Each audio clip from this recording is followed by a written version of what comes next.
Hello दोस्तों, स्वागत है आपका अपने यूट्यूब चैनल बीके क्लासेज में। थोड़ा सा नाम चेंज कर दिया गया है। पहले टेक्निकल हाइपर परमार था और अब बीके क्लासेज रख दिया गया है। स्वागत है आपका अपने यूट्यूब चैनल बीके क्लासेज में। आज दोस्तों हम 10वीं की मैथ्स पर बात करने वाले हैं। आज और अभी से हम 10वीं की मैथ्स को शुरू करने वाले हैं। हर एक क्वेश्चन पर बात की जाएगी, ठीक है। तो आज हम कक्षा 10 के प्रश्नावली 2.1 हमने पहले सेकंड चैप्टर लिया है, ठीक है। तो कक्षा 10 के प्रश्नावली 2.1 के पहले सवाल की हम बात करेंगे, ठीक है। तो इसमें पहला सवाल क्या है कि किसी बहुपद के p ऑफ x के लिए y बराबर p ऑफ x का ग्राफ नीचे आकृति में दिया गया है। ये 6 आकृतियाँ दी हुई है, इसमें y बराबर p ऑफ x का ग्राफ दिया गया है, ठीक है। तो प्रत्येक स्थिति में p ऑफ x के शून्यकों की संख्या ज्ञात कीजिए, ठीक है। यहाँ पर प्रत्येक स्थिति में p ऑफ x के शून्यकों की संख्या हमें ज्ञात करनी है। अब दोस्तों सबसे पहले तो हमें ये पता होना जरूरी है कि शून्यक होता क्या है। अब देखिए, आपके लिए मैंने पहले से परिभाषा लिखी हुई है कि देखिए शून्यक क्या होता है कि किसी चर राशि का वह मान, चर राशि कौन सी, वह राशि जिसका मान कुछ भी हो सकता है, मतलब परिवर्तित हो सकता है। जैसे कि ए से लगाकर जेड तक, ठीक है, तो उन्हें चर राशि बोला जाता है। ABCD उन्हें चर राशि बोला जाता है, ठीक है। तो किसी चर राशि का वह मान जिसके लिए दिए गए बहुपद का मान शून्य हो जाता है, तो वह शून्यक कहलाता है, ठीक है। अब देखिए एग्जाम्पल के रूप में मैंने आपके लिए यहाँ पर 2 एग्जाम्पल लिए हैं। एक तो है p ऑफ x, यानी कि x चर राशि है। यहाँ पर क्या है, चर राशि, यहाँ पर x है।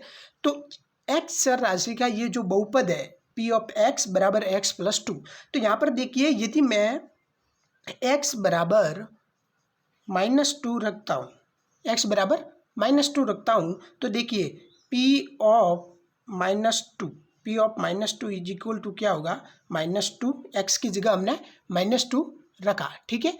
तो -2 प्लस 2 और -2 और +2, तो इसका आंसर क्या होगा, 0।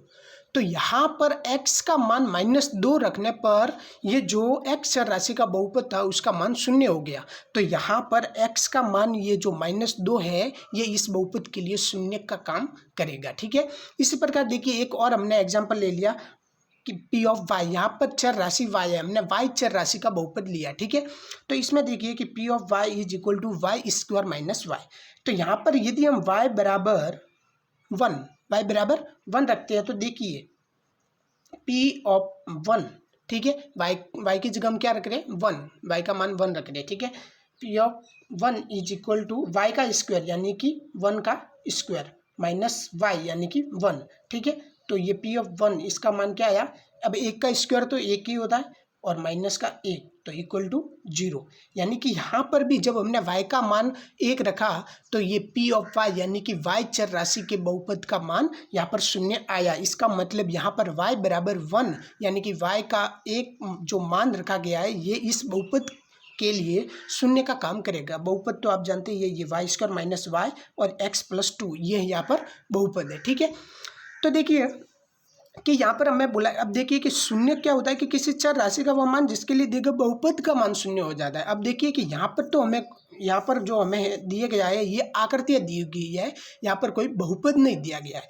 तो हम क्या कहते हैं कि यहाँ पर बहुपद का मान 0 होता है। अब देखिए बहुपद को हम किस प्रकार लिखते हैं, मान लीजिए कि x चर राशि का बहुपद है तो उसे हम p ऑफ x लिखते हैं, y चर राशि का बहुपद है तो p ऑफ y लिखते हैं। अब यहाँ पर देखिए कि हमें दिया गया है p ऑफ x, इसका मतलब ये है कि यहाँ पर p ऑफ x का बहुपद दिया गया है। अब दोस्तों यहाँ पर देखिए कि p ऑफ x का मान किसके इक्वल में रखा गया, y के इक्वल, यानी कि यहाँ पर शून्यांक वो कहलाएगा जिसके p ऑफ x का मान 0 होगा। अब p ऑफ x का मान 0 होना तो p ऑफ x किसके इक्वल है, y के इक्वल, तो y का मान 0 होना, p ऑफ x का मान 0 होना, इसका मतलब y का मान 0 होना। तो y का मान 0 कहाँ पर होता है। अब दोस्तों हम यहाँ पर ग्राफ दिए गए हैं इसलिए हम ग्राफ से संबंधित बात करेंगे। यहाँ पर मैंने आपको यहाँ पर बहुपद उदाहरण के रूप में लिए है और यहाँ पर बहुपद नहीं दिए गया, ग्राफ दिए गया है, इसलिए यहाँ पर देखेंगे p ऑफ x किसके, y के इक्वल दिया गया है। अब हम जानते हैं कि y का मान 0 कहाँ पर होता है। दोस्तों हम जानते हैं कि y का मान हमेशा x अक्ष पर ही 0 होता है। तो यहाँ पर हम शून्यकों की संख्या कैसे ज्ञात करेंगे कि ये जो आकृतियाँ दी गई हैं इसमें जो भी जो भी ये ग्राफ बना हुआ है, ये देखिए, ये जो भी कर्व यानी कि वक्र बना हुआ है, ग्राफ बना हुआ है, ये एक्स अक्ष को जितनी बार प्रतिच्छेद करता है या जितनी बार स्पर्श करता है, वो स्पर्श करने की संख्या प्लस प्रतिच्छेद करने की संख्या, उन दोनों को मिलाकर जो जितनी भी संख्या है वही उसके शून्यकों की संख्या होगी। ठीक है, तो हम सबसे पहले इस पहले सवाल की पहले पर बात करेंगे। तो यहाँ पर देखिए, ये जो पहला सवाल दिया गया है, इसमें जो ये जो ग्राफ दिया गया है, ये एक्स अक्ष को ना तो प्रतिच्छेद कर रहा है और ना ही स्पर्श कर रहा है। तो इसका मतलब यहाँ पर शून्यकों की संख्या कितनी हुई? 0। कितनी हुई? 0। ठीक है, यहाँ पर दूसरे सवाल की हम बात करते हैं। तो ये यहाँ पर देखिए कि ये जो ग्राफ दिया गया है, ये देखिए यहाँ पर तो वाई अक्ष को नहीं दोस्तों, एक्स अक्ष को। ठीक है, तो यहाँ पर देखिए कि ये एक बार एक्स अक्ष को प्रतिच्छेद कर रहा है, तो इसका मतलब यहाँ पर शून्यकों की संख्या कितनी हुई? 1 हुई। ठीक है, तीसरे की हम बात करते हैं। तो देखिए, ये जो ग्राफ है, ये देखिए, एक बार, ये 2 बार और ये 3 बार। यहाँ पर ये 3 बार एक्स अक्ष को प्रतिच्छेद कर रहा है, इसका मतलब यहाँ पर शून्यकों की संख्या कितनी हुई? 3।